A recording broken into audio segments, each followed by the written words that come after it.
नमस्कार दोस्तों, back to our channel friends. मैं आप सबका अपने चैनल स्टॉक्स फॉर लाइफ पे बहुत स्वागत करता हूं। Welcome to STFL family.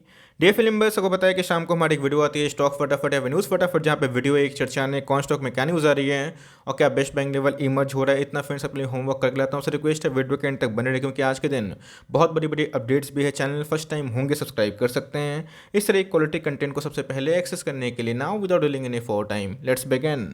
अब देख सकते हैं कि हेडिंग अपने आप में बहुत ही पावरफुल और किसको लेके है दोस्तों, डिक्सन टेक्नोलॉजीज को लेके। जी हाँ दोस्तों, को पता है कि डिक्सन पीएलआई स्कीम से बहुत ही बेनिफिट उठा रही है और बहुत सारे ऐसे प्रोडक्ट सेगमेंट हैं जिसमें डिक्सन का नाम देखने को मिल रहा है। चाहे आप वाइट गुड्स की बात की जाए, स्मार्टफोन 5G की बात की जाए, या फिर जो लैपटॉप मैन्युफैक्चर्ड बाई एसर जिनको टाई अप हमें देखने को मिला है उसको लेके।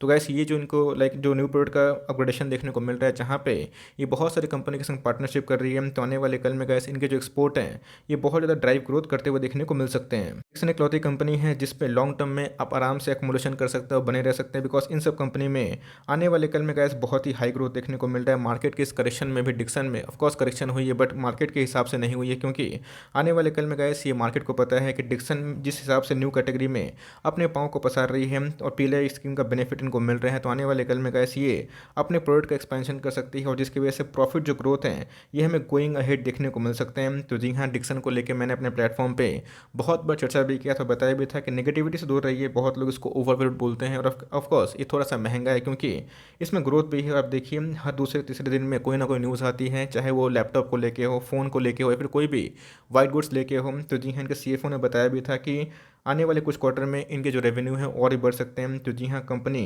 का रेवेन्यू सही होगा, प्रॉफिट सही होगा, तो भाई स्टॉक जो प्राइस है ये उसी के ऊपर हमें ड्राइव होता हुआ देखने को मिल सकता है। तो मार्केट में ये अनुमान है इसकी इनके जो पीएलआई स्कीम के बेनिफिट की वजह से इनके जो एक्सपोर्ट ग्रोथ है वो बहुत ही बढ़ रहे हैं और इधर पे हमें बहुत तेज़ी आने वाले इनके सेल्स में देखने को मिल सकती है। की वजह से अगर आप देखें तो हमें मार्केट की इस गिरावट में भी डिक्सन बहुत ही मजबूत होता हुआ देखने को मिल रहा है। Q2 के नंबर्स भी अपने आप में मुझे मेरे हिसाब से बहुत ही फैंटास्टिक थे और जिसकी वजह से डिक्सन ने ब्रेकआउट दिया और आज हमें 1.5% के आसपास क्लोजिंग देखने को मिल रही थी। तो अगर आपको कोई हाई ग्रोथ स्टॉक में निवेश करना है तो आप इसको आराम से स्टडी कर सकते हैं। जी हाँ दोस्तों, इसने बहुत बार घुसने का मौका भी दिया था। 3600 के आसपास लोगों को लगा था कि 2000 चला जाएगा और उसके बाद हमें फिर से ये 6000 के भी आसपास आता हुआ देखने को मिला। तो मेरे हिसाब से जो प्राइस टू अर्निंग है 150 के ऊपर है और मार्केट कैप हमें 30 करोड़ के आसपास देखने को मिलती है। तो जी हाँ, अगर आपको हाई पी कोई स्टॉक में जिसमें ग्रोथ है उस पर निवेश करना है तो हर 200-300 के फॉल पे इसमें SIP कर सकते हैं। बहुत लोग उसको अफोर्ड नहीं कर पाएंगे, आई नो, बट जो अफोर्ड कर सकते हैं उसके ऊपर ट्रैक करें, बिकॉज डिक्सन अपने आप में ही, चाहे वो LED की बात की जाए या बहुत सारे इलेक्ट्रॉनिक डिवाइसेस की बात की जाए, उसमें टॉप क्लास कंपनी है और इसको लेगा इस लॉन्ग टर्म में काफ़ी बुलिश है, बिकॉज मुझे लगता है कि लॉन्ग टर्म में ये कंपनी और भी यहाँ से मेगा पैसा बना के दे सकती है। इस मिनरल की कंपनी, इसका नाम है NMDC मिनरल की, बहुत रिनाउंड और पुरानी कंपनी है। इन्होंने गैस एक चौंकाने वाला डिविडेंड अनाउंस किया है। अगर आप देखें इनका जो स्टॉक प्राइस है 145 के आसपास है और गैस इनका जो डिविडेंड रेट है, जो इंटरिम डिविडेंड है, 9 रुपया 1 पैसा के आसपास, इतना बड़ा दोस्तों इन्होंने अभी के टाइम में डिविडेंड अनाउंस कर दिया और जिसकी वजह से मार्केट ने इसको लेके बहुत चीयर किया है। आज के दिन की बात की जाए तो आप देख सकते हैं कि आज हमें 3% के आसपास तेज देखने को मिल रही थी और मार्केट ने इसको सही में काफ़ी पॉजिटिव लिया है, बिकॉज 145 का स्टॉक अगर 9-10 रुपये के आसपास डिविडेंड देता है तो ये बहुत ही बड़ी बात होती है और सीधा कैश आपके डिविडेंड सेविंग्स अकाउंट में आ जाते हैं। दोस्तों लॉन्ग टर्म चार्ट पैटर्न की बात की जाए तो एकदम प्रॉमिसिंग हमें देखने को नहीं मिलती है। कोल इंडिया की बात की जाए, NMDC की बात की जाए, इन सब में ग्रोथ मिसिंग दिखाई पड़ता है और जिसकी वजह से कंपनी का जो शेयर प्राइस है ऑफकोर्स उतना भागता नहीं और कंपनी डिविडेंड वाली कंपनी बन जाती है। तो मेरे हिसाब से guys for long term in सब कंपनी को अवॉइड करें, डिविडेंड के लालच में निवेश मत करिएगा, वरना आपकी जो कैपिटल है वो ब्लॉक भी हो सकते हैं। ऑल्दो अगर आप मार्केट कैप देखें 42,000 करोड़ के आसपास की मार्केट कैप है, 6% का डिविडेंड यील्ड। अगर आपको डिविडेंड के लिए कोई स्टॉक में निवेश करना है तो मैं बोलूँगा गाइस ITC सबसे बेस्ट ऑप्शन है। ऑफकोर्स थोड़ा स्लो चलता है बट अपने आप में ही डिविडेंड को लेके मुझे इस कंपनी में अच्छा खासा एंजॉयमेंट भी फील होता है। तो अगर आपको डिविडेंड वाली कंपनी चाहिए तो ITC को सेकंड जाइए, लेकिन इसमें आप भूल के भी निवेश मत करिए वरना आप फंस भी सकते हैं। 2:1 के बोनस के बाद हमें IEX में आज के दिन प्राइस करेक्शन देखने को मिल रहा है, बट मार्केट ने इसको लेकर रिवॉर्ड किया और आज के दिन हमें इंटरडे हाई की बात की जाए तो 6% के आसपास देखने को मिल रही थी और खुलते ही ये रॉकेट को रन कर रहा था। अगर आप देखें जो प्राइस चार्ट है एडजस्ट होता हुआ देखने को नहीं मिल रहा है, जल्दी ही हो जाएगा। बहुत लोग पूछ रहे थे कि सर बोनस जो है वो कब आएगा, तो मुझे लगता है कि बोनस आते आते आपको 15-20 दिन का समय लग जाएगा। उसको लेके आप पैनिक ना करें और आपके पास है तो मैं एक ही बात बोलूँगा कि होल्डिंग कंटिन्यू करें। फ्रेश एंट्री की बात की जाए तो मैं बोलूँगा कि अभी के टाइम में थोड़ा सा अवॉइड करें और एक प्राइस करेक्शन में मिलता है 230 के नीचे तो ही एंट्री हो सकती है, बट जल्दी ही आपको बोनस मिल जाएगा और जल्दी ही दोस्तों इसमें एक स्टेबिलिटी होगी। तो मेरे हिसाब से फ्रेश एंट्री की बात की जाए तो अभी के टाइम में अवॉइड करना बेटर होगा, लेकिन लॉन्ग टर्म में अगर आप लिए हुए हैं तो आराम से कंटिन्यू करें। मार्केट कैप अगर आप देखें तो इधर पे अभी के टाइम में 7,000 करोड़ के आसपास है, जो कि गलत है, क्योंकि कि एडजस्ट नहीं हुआ है, वरना इसका मार्केट कैप 22 करोड़ के आसपास हमें देखने को मिलता है। तो मेरे हिसाब से एक एनर्जी की अच्छी खासी कंपनी है, कैश रिच कंपनी है और आप लॉन्ग टर्म में निवेश किए हुए हैं तो कंटिन्यू कर सकते हैं। बात की जाए पिडिलाइट, बहुत लोग बोल रहे हैं कि सर पिडिलाइट को कवर अप नहीं करते हैं। तो जी हाँ, मार्केट में बहुत सारे स्टॉक्स होते हैं बट ये दोस्तों एक ऐसा स्टॉक है जो कांस्टेंट कंपाउंडर है। इसकी हिस्ट्री मैं आपको इंकरेज करूंगा कि जाइए गूगल में पढ़िए, थोड़ा सा 5 मिनट टाइम स्पेंड कर जाकर देखिए ये कंपनी कब बनी थी, कहाँ पे इनके प्रमोटर्स ने क्या एक्शन लिया और कैसे कंपनी को नंबर 1 बनाया। तो मेरे हिसाब से गैस केमिकल की बहुत ही जानी मानी और शानदार कंपनी है। आज के कारोबार की बात की तो 2200 के आसपास ट्रेड होता हुआ देखने को मिल रहा था। 1 लाख करोड़ से ऊपर की मार्केट कैप है, कोई छोटी मोटी कंपनी नहीं है। अगर आप देखें तो इसका जो मार्केट कैप है 1 लाख करोड़ से ऊपर है, 2600 का स्टॉक है, आपको 2200 के आसपास मिल रहा है। तो मुझे लगता है कि अगर आपको कोई केमिकल कंपनी में स्टेबिलिटी चाहिए, ग्रोथ चाहिए और एकदम आपका पैसा सेफ होना चाहिए, तो मैं बोलूँगा दोस्तों सेफ इन्वेस्टमेंट है। आप इसमें CMP में बाई कर सकते हैं, कोई दिक्कत वाली बात नहीं है। गिरता है 50-70 पॉइंट, उससे पैनिक मत करिएगा, बिकॉज ये बहुत ही शानदार कंपनी है और घुसने का अभी के टाइम में बहुत मौका मिल रहा है। बहुत लोग पूछ रहे थे कि सर कहाँ घुसें, तो मैं बोलूँगा कि अभी के टाइम में आराम से आप एंट्री कर सकते हैं अगर आपको पिडिलाइट में इंटरेस्ट है तो। बात की जाए ICICI बैंक में भी हमें अच्छी खासी वैल्यू नज़र आ रही है और आपको बिलो 1000 कोई शानदार बैंक में निवेश करना है तो गैस ICICI बैंक बहुत ही अच्छा मौका दे रहा है और आज भी हमें एक फ्लैट ट्रेडिंग होता हुआ देखने को मिल रहा था। बात की जाए ICICI बैंक की तो प्राइवेट लेंडर बैंक की बात की जाए तो बहुत ही ज़्यादा पोटेंशियल लगती है और मुझे लगता है कि HDFC बैंक को भी कुछ समय के लिए बीट कर सकती है। ऑल्दो HDFC बैंक हमेशा एक किंग कंपनी थी और आने वाले कल में भी रहेगी, बट इसमें थोड़ी सी ग्रोथ पोटेंशियल ज़्यादा निकल के आ रही है। तो अगर कोई 1000 के बिलो कोई टॉप क्लास बैंक में निवेश करना है, पोर्टफोलियो को डाइवर्सिफाई करना है, पोर्टफोलियो को मजबूत बनाना है बैंकिंग स्टॉक को लेके, तो go with ICICI bank and HDFC bank अभी के टाइम में अच्छे खासे मार्जिन दे रही है। बात की जाए मैरिको, इसके बारे में बहुत ही कम लोग बात करते हैं और मैं ये बहुत कम बात करता हूँ बिकॉज ये अपने आप में बहुत ही स्टेबल स्टॉक है। लेकिन दोस्तों अपने आप में ही ये बहुत ही शानदार कंपनी भी हो। आज के कारोबार की बात की तो आज हमें फ्लैट ट्रेडिंग देखने को मिल रही थी। बात की जाए FMCG की, बहुत ही पुरानी और जानी मानी कंपनी हम निकल के आती है। 68,000 करोड़ के आसपास की मार्केट कैप है और दोस्तों कोविड के बाद जो इसने रैली पकड़ी थी, इसने सारे पीयर्स को डोमिनेट किया था। उनके नंबर्स भी मुझे पर्सनली सारे जो FMCG से अच्छे लगे थे। तब के पास हैं, आप कंटिन्यू कर सकते हैं। 520 के आसपास एक एंट्री पॉइंट हो सकती है, मैंने चार्ट पे देखा था। इधर पे मिल जाए तो सही बात है, अदरवाइज अगर आपके पास दूसरा FMCG है तो उसको भी आप कंटिन्यू कर सकते हैं।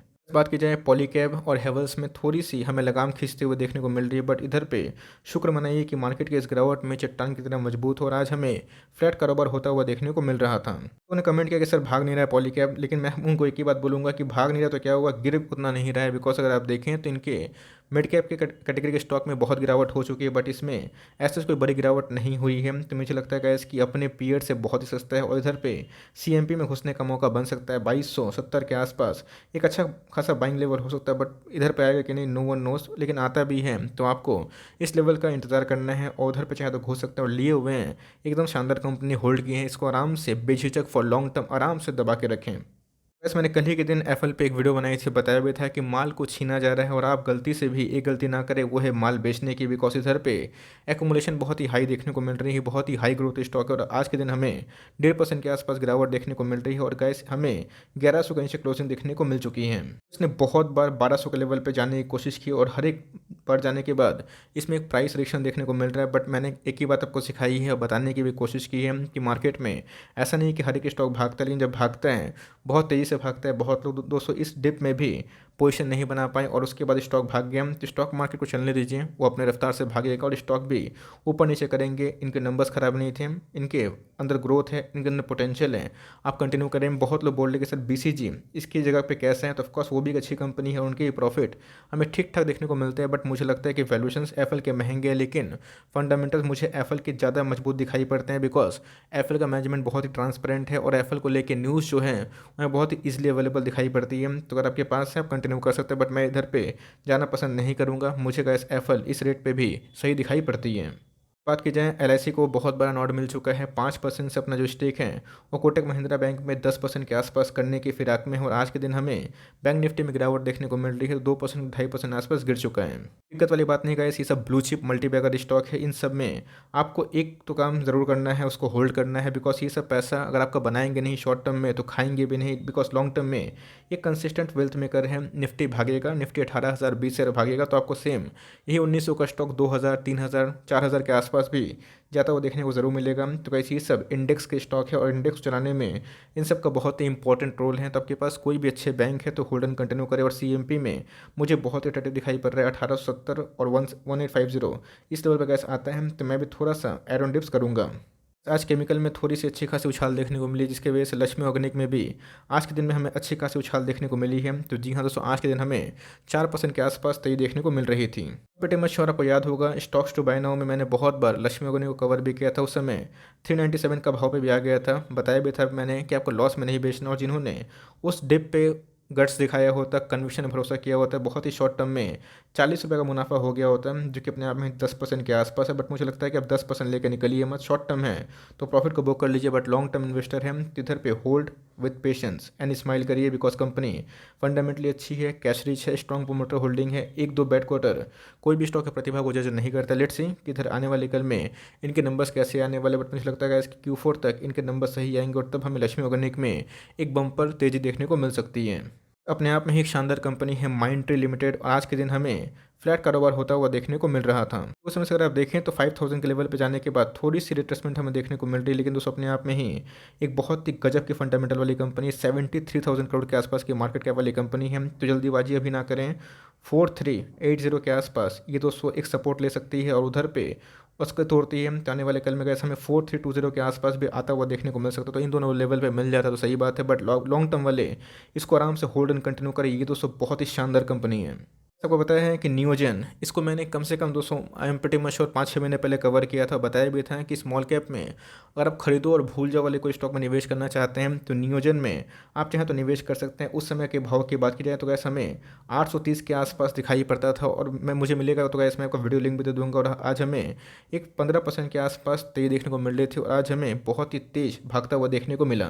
भाग क्यों रहे हैं? लिथियम आयन बैटरी की बात की जाए तो उसमें एक बहुत ही इंपॉर्टेंट टेक्नोलॉजी है, उस टेक्नोलॉजी में एक बहुत ही इंपॉर्टेंट केमिकल है जो इस कंपनी का हमें नाम देखने को मिलता है, जिसके वजह से गैस इसमें एक अच्छी खासी उछाल देखने को मिल रही है। तो मेरे हिसाब से गैस फ्रेश एंट्री इस लेवल पे ना करें, बिकॉज मार्केट में अभी के टाइम में अच्छे जो मेगा स्टॉक्स हैं, ब्लू चिप स्टॉक्स है, वो अवेलेबल है, तो उधर पे फोकस करें। लेकिन अगर आपके पैसे बने हैं भाई, आप कंटिन्यू करें, ये भी अच्छी कंपनी में जल्दी दोस्तों उसके बाद फिर से रीएनालिसिस करूंगा, बिकॉज इसके पहले मैंने 2-3 बार इसको एनालिसिस किया भी था। मुझे मिल जाएगा वीडियो लिंक तो मैं ज़रूर लिंक पोस्ट कर दूंगा। तो इधर पे अगर आप देखें तो लॉन्ग टर्म के लिए कंटिन्यू कर सकते हैं, बट फ्रेश एंट्री अभी के टाइम मत करिएगा, वरना आप इधर पे अगर रिवर्सल होता है तो फंस भी सकते हैं।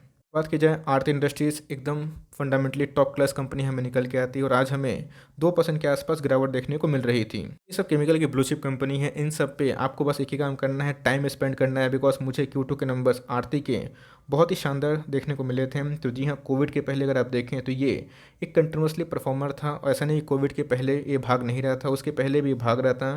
तो अगर आपको डाउट है कि कोविड के पहले सर अल्केल्स नहीं भागे हैं, दीपक नहीं भागा है, तो मुझे थोड़ा पर निवेश नहीं करना है, मुझे कुछ स्टेबल बिजनेस पर निवेश करना है, तो आरती गैस एक टॉप क्लास कंपनी, और CMP में भी आपको मौका मिल रहा है।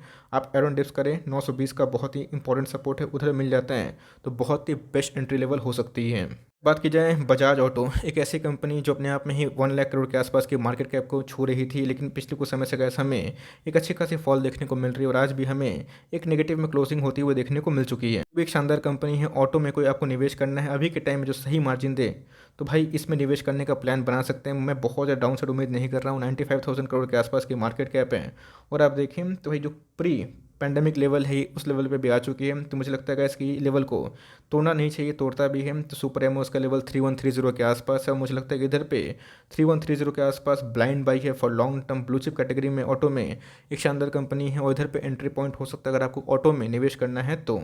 बात की जाए कोविड केसेस बढ़ेंगे तो वीआईपी को लेके अच्छी बात नहीं आएगी। वीआईपी में आज के दिन हमें 3% के आसपास गिरावट देखने को मिल रही थी। वीआईपी क्यों गिर रहे हैं? टूरिज्म वाले स्टॉक्स पे अगर झटका लगता है तो जी हाँ, बैग्स भी बिकना थोड़े बंद हो जाएंगे। इसके पहले का इस डिप में हमने बहुत बार वीआईपी को लेकर कवर किया था, बताया भी था कि फंडामेंटली टॉप क्लास कंपनी है। उसके बाद वीआईपी ने बहुत रिवॉर्ड दिया था, तो फ्रेश एंट्री ना करें। और अगर आपके पास हैं अच्छे खासे मुनाफे में हैं, अगर आपको स्केप्टिक वाला फीलिंग आता है तो मैं बोलूँगा कि आपको 495 का स्टॉप लॉस लेके कंटिन्यू करना चाहिए अगर आपके पैसे दोगुने हुए हैं तो। Otherwise no profit no loss में है तो आप चाहें तो 515 के आसपास स्टॉप लॉस लेके काम कर सकते हैं।